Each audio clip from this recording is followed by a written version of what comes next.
آپ اکثر صحیح حدیث کا رونا روتے ہیں، آپ کا لیکچر بھی ذکر السناد حدیث کا بھی، آپ نے رفع دین میں امام حنیفہ عبداللہ بن مبارک کا مناظرہ بیان کیا جس میں امام وکیع کے کامنٹس ہیں. امام وکیع ایسے کامنٹس کیسے کر سکتے ہیں جبکہ وہ خود رفع دین نہیں کرتے تھے؟ جھوٹ ہے، کیوں نہیں کرتے تھے میرے بھائی؟ ابھی تو ہم وہ باتیں نہیں کھولنا چاہتے ہیں. ہم وہ باتیں اگر کریں آن ایئر جائیں لوگ بڑے پریشان ہو جائیں گے.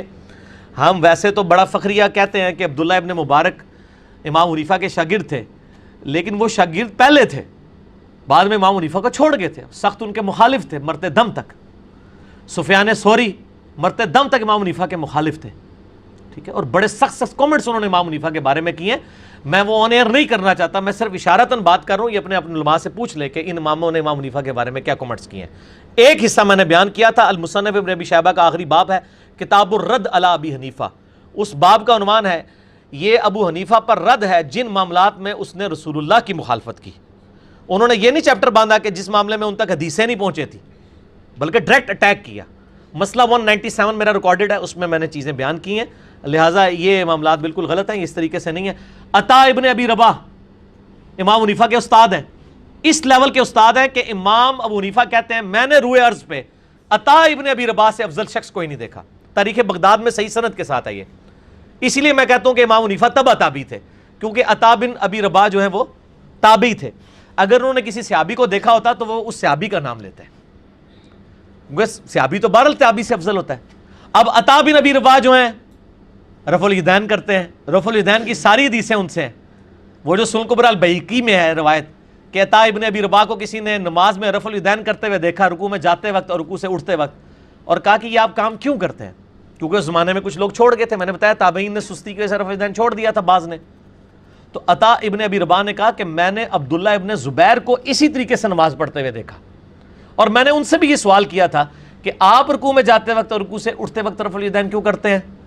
تو عبداللہ ابن زبیر نے کہا کہ میں نے اپنے نانا ابو بکر الصدیق رضی اللہ تعالیٰ عنہ کو اسی طریقے سے نماز پڑھتے ہوئے دیکھا تھا.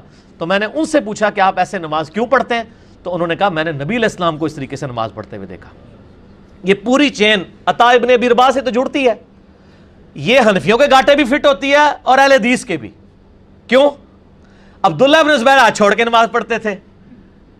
جب اہل حدیث یہ روایت پیش کرتے ہیں ہم کہتے ہیں بتاؤ عبداللہ ابن زبیر نے نماز کس سے سیکھی ہے؟ کہتے ہیں ابو بکر سے. انہوں نے کس سے سیکھی؟ رسول اللہ سے. تو عبداللہ ابن زبیر تو ہاتھ چھوڑ کے نماز پڑھتے تھے. تو ہمارے نزدیک ہاتھ چھوڑ کے نماز پڑھنا بھی سنت ہے، ہاتھ باندھ کے بھی نماز پڑھنا سنت ہے. ہم دونوں طریقے سے پڑھتے ہیں نماز. اور عبداللہ ابن زبیر کی اس حدیث سے صرف رفع الیدین کی چین ثابت نہیں ہوتی ہے، ہاتھ چھوڑنا بھی ثابت ہوتا ہے کہ عبداللہ ابن زبیر کی نماز ابو بکر کی نماز تھی، اور ابو بکر کی نماز نبی علیہ السلام کی نماز تھی رضی اللہ عنہم اجمعین وعلیہم السلام اجمعین. ٹھیک ہو گیا جی؟ صحیح.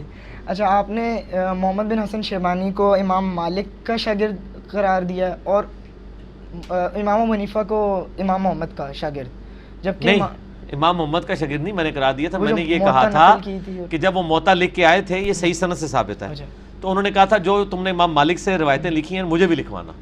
تو اس لحاظ سے میں نے انڈائریکٹ شاگرد کہا تھا. تو یہ جو دعویٰ ہے کہ امام ابو حنیفہ تمام ائمہ کے استاد اور دادا استاد ہیں، یہ بات ٹھیک ہے؟ یہ کہاں ہے دعویٰ؟ اب تو ختم ہو چکا ہے. یہ زبانی کلامی دعویٰ تھا، کہیں دعویٰ نہیں ہے.